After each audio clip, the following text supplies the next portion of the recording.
And joining us now, Stan, calm down, all right? Promise me you won't make this awkward. I'll try to make it as unawkward as possible. All right. Is that such a word, Glenn? I don't know if it's a word or not, but I'm prepared for this to go. This can't get uncomfortable. Be a professional this time. I'm going to stay professional. She is a World Cup champion and a member of the Washington Spirit. They return home tonight, where they have been unbeaten this season at the Maryland Soccerplex in front of some huge crowds, expecting another one this evening.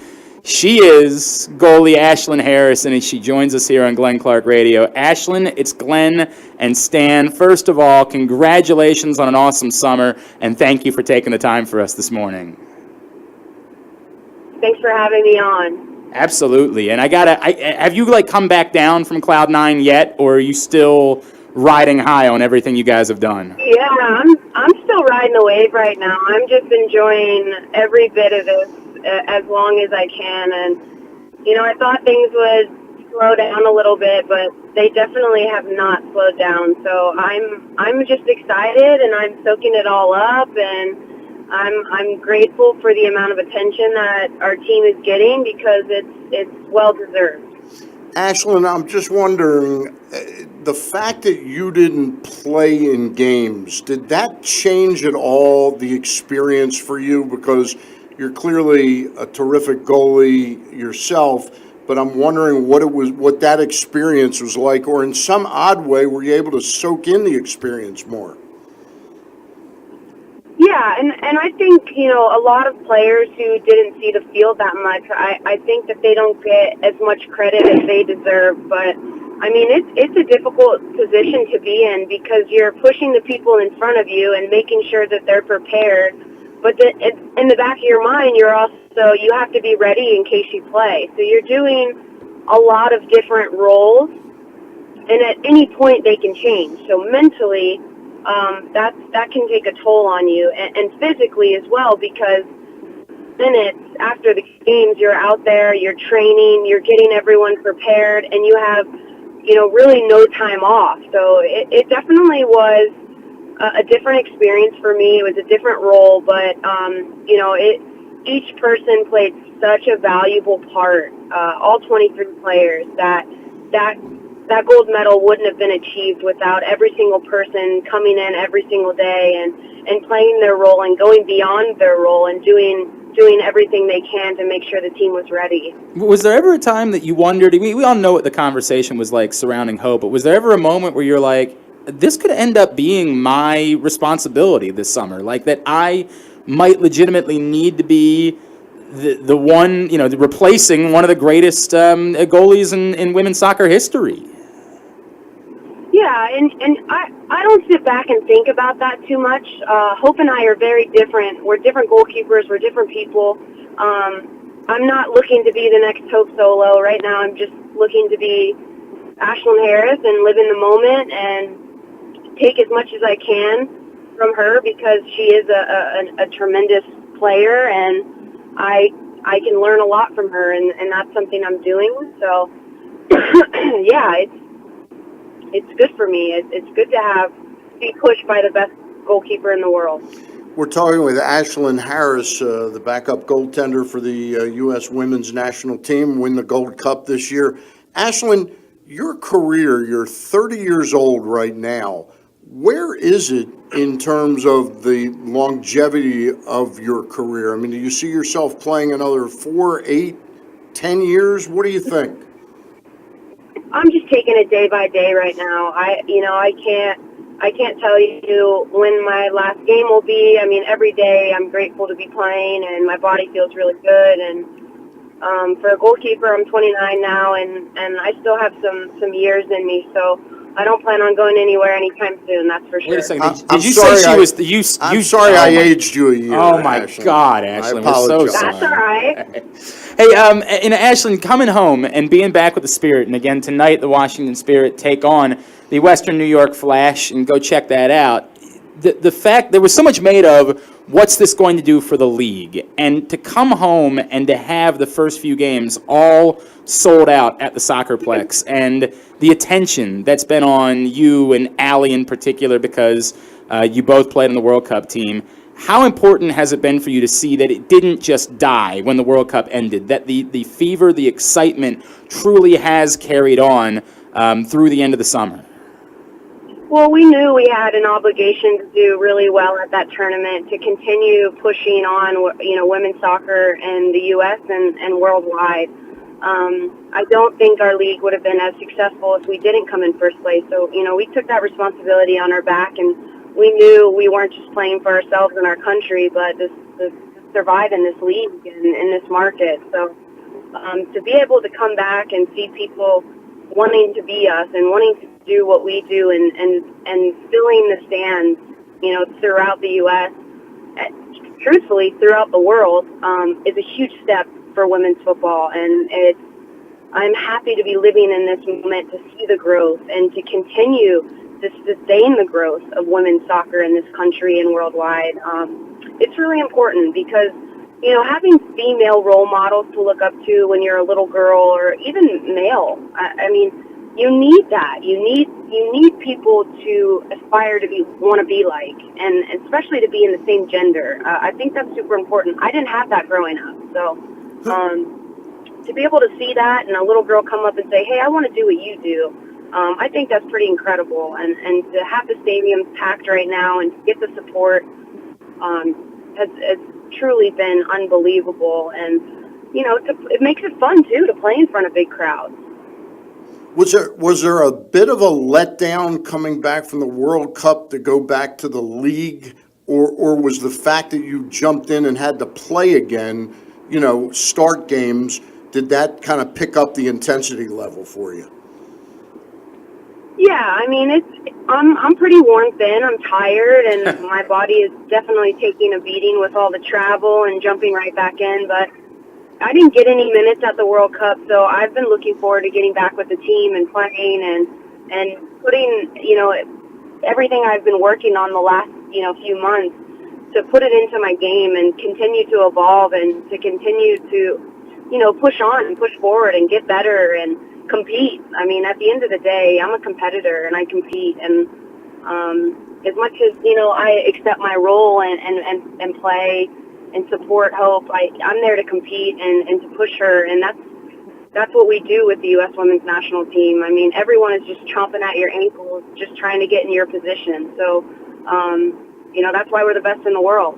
Ashlyn, a two-part question. Number one, you are competitive. When did you know you were going to be this competitive and play at this level?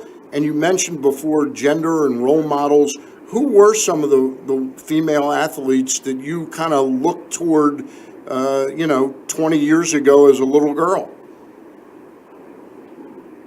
Yeah, I mean, when I was a little girl, I just had to look up to whoever my brother did. It was the typical Michael Jordan, Barry Bonds, like just male athletes. We didn't have that many female successful athletes who were on. I mean, a Martina Navratilova or a Chris Everett, they didn't stand out in your life? No, I mean, the amount of TV time and exposure they got, back 25 years ago is nowhere near what it is today. I mean, each game of the World Cup was on TV, and the exposure has just been pretty unreal. So I think that's been a huge part of it. And how about the second part of that? When did you know you were good enough to play at a world-class level like you are now? I've been a competitor. Watching my parents and coming from the background that I came from, like, we had to fight. We had to, they had to put food on the table, and they had to get money. They had to work. They had to hustle. And that mentality just kind of stuck with me since I was a kid, and watching my parents just on the grind, like, sometimes not having the money to do what they wanted or provide what they wanted. And I knew I wanted a really good life and set myself up. And as long as I can remember, I just competed with boys, and it's just like I set little goals all the time, and I wanted to be better than everyone else. And once I accomplished something, it wasn't enough. I wasn't settled. I wanted to do something else. And that's how my life has always been. And that's the competitive spirit I have, and has been like ingrained and instilled in me since I was a kid. She is Ashlyn Harris of the Washington Spirit, WashingtonSpirit.com for all of the information you need. And again, tonight, the penultimate regular season home game as they take on the Western New York Flash. Hey, Ashlyn, I'm going to ask the question that I know Stan's dying to ask, and that is we got to talk about the tattoos. Because I'm sure you realize that, like, as famous as you are, I feel like maybe your tattoos might somehow be more famous than you are from this summer. Tell me about when it started, and, like, is it something that you're still working on? Are you still trying to add more to the collection? Yeah, I think it's like my addiction a little bit. It's my healing mechanism. It tells my story, and anything that happens in my life, my body is like a canvas. It just completely tells my story, and it's authentic, and it's real, and it's permanent, and it just kind of shapes like who I am and what I'm about. So my tattoos definitely get more attention than probably I do. People walk up to me all the time, and they're like, "Oh, I love your ink. Okay, bye." They don't really care to have a conversation, but they just care to look at my ink and ask where I got it from. But yeah, I plan to get a bunch more, and I love it. It's my style. It's my look. I'm really just like, I love getting work done on my body. I love the feeling. It makes me feel alive. Yeah, it's definitely something that's kind of my trademark now. How do you pick who's going to work on that body? I mean, in other words, do you have one particular tattoo artist, or do you look around and take a little here and a little there? No, I have a woman who does all my artwork, and it's something that, you know, you got to really know what you're doing. You need to go to someone who's really going to take care of you and see the vision you see, and it's an absolute connection. You know, I have a vision in my head, and she just makes it come to life, and that's so important, you know, and I just don't want anyone working on my body, but I do plan to travel. I do plan to go to Europe, and I want people, the top people who tattoo in Europe, to have a little spot on my body, just to say I've gotten ink from some of the best artists out there. I think that's a pretty cool thing to have. So I plan on traveling, actually, to get some good pieces on my body. You know, I was wondering about the travel. I read up on your bio a little bit, and I saw you played in Europe and Germany. I mean, what is that lifestyle like to be out there like that? Yeah, I mean, I think our lifestyle in general is a pretty lonely one. I think people that's think what I was that thinking. this is like such the best lifestyle to live, and I mean, what they don't know is we live out of a suitcase, we live out of hotels, we are on our own, we're away from all of our friends and family, we miss birthdays, we miss holidays, we miss everything to give up what sacrifice to do what we love, and there's a lot that goes with that. I mean, you commit your entire life to your sport, and family comes second in a lot of ways. And those who last the longest understand it the most, and those who aren't fit for it don't last long in this sport, especially with our women's national team. I mean, we train all the time together. We are on the road all the time, and it's tough. It's a very lonely lifestyle, and only the strongest really survive it. We're talking with Ashlyn Harris, U.S. World Cup goaltender for the national team. Got to ask you, a phenomenon right now about female athletes is this Ronda Rousey phenomenon. Have you followed her at all, and what do you think she's accomplishing right now for female athletes? I've been following her career for a long time, and I think she is just bad to the bone. She is my kind of girl. She just doesn't take crap from anyone. Could you take her though, Rhonda? Could you take her? Yeah, that's an important question. Could you take her, Ashlyn? Oh God, she would throttle me. That is one chick I would not mess with. I just met her at the ESPYs, and her personality is incredible. I love what she stands for. I love that she says it how it is. She doesn't filter anything. What you see is what you get, and I can relate to that in a lot of ways. So I am like loving what she's doing, putting female on the map, and just I mean, she is one bad chick. I think it's awesome. She would throttle everyone, by the way. Like, I mean, that's, yeah. She says she honestly feels in a no rules match that she could take anybody on the planet, and I'm not saying that she couldn't. I don't know that I doubt her. Yeah, I don't know that. I wouldn't doubt it either. I wouldn't doubt her for a second. Hey, speaking of crossing over into playing against men or competing against men, goaltending seems like one position in sports that gender really wouldn't matter much at all, if at all. Do you think you could play at the highest level against men? You know, I can't. I mean, men they're bigger, they're faster, they're stronger. I mean, to be able to say I can compete with 6'5" men, I mean, that's a little dramatic. I can't say that I'd be able to. They're more explosive. They cover the goal. They're much bigger. So I don't know. I don't know necessarily if I agree with it completely. The game between men and women are just significantly different. You can't even compare the two. The tactical, the technique, the speed of play, like everything is very different. So I don't know. I don't know if I could hang. I mean, they hit the ball very, very hard, and I don't think I'd be used to it. But I guess if I tried, it wouldn't hurt to try, right? Right. Yeah. I would give it have a shot, money, right? My money would be on you, Ashlyn. Hey, Oh, you're so sweet. I got to get one more in with you. There was so much made of the story with Jeff Van Gundy and the girls in Houston and Morgan and the host family thing. Do you do the host family thing here in D.C.? No, I don't. Okay. I haven't done that since my rookie year in the league, probably like 4 or 5 years ago. Okay. All right. I think it's a choice.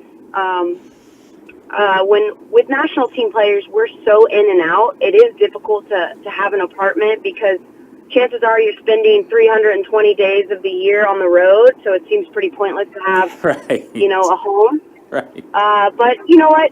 Each person is different. I always have to have an apartment here just for my own sanity to come home and kick my feet up. But I tell you what, I move places so frequently. I really haven't had the home feeling in a long time. But I plan on doing that very soon and looking for a home and something to call my own. Ashlyn, we really appreciate your being on. I've got one last question before we let you go, and that deals with Glenn said I wanted to ask a question about tattoos. Yeah. What I really wanted to ask a question about is beauty versus the competitor in you. In other words, does it bother you that fans like you because of the way you look and what that can lead to in terms of marketing possibilities, modeling possibilities, or do you grimace at that mention? No, I think that I'm very open and honest with my fans, and I think they relate to that, and they appreciate that, and they love that authentic feeling. I think that's where I get such a big supporting fan base.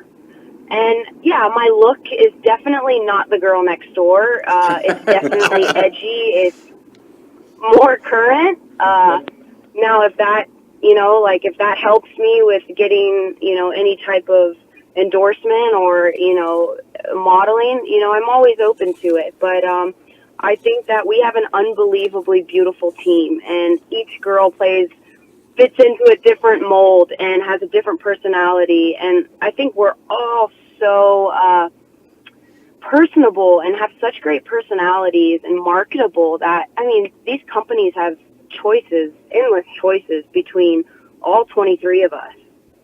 And all 23, you got your own cover of Sports Illustrated, which was pretty freaking cool, right? Oh, yes. Hey, Super cool. We're the cover gals. Yeah, right? Hey, we've really enjoyed this opportunity to get to know you a little bit and look forward to seeing you play sometime. Hey, can we, real quick, can we plug a Twitter for you, Ashlyn? Good question. I don't even know what my Twitter handle is. I think it's Ashlyn_Harris, but you couldn't quote me on that. At Ashlyn_Harris, maybe, but we'll find that out, and we'll let people know on Twitter. Hey, Ashlyn, let me make sure I tell everybody to go check you guys out tonight. The Washington Spirit against the Western New York Flash at the Maryland Soccerplex. Again, WashingtonSpirit.com to find out more. Continued success to both the Spirit and to the national team. I know you got like the the celebration tour coming up, where you just get to go out and revel in being champions. It sounds like a pretty good life that you're living that way anyway. So we really appreciate you taking the time. Yeah, thank you guys so much for having me. It's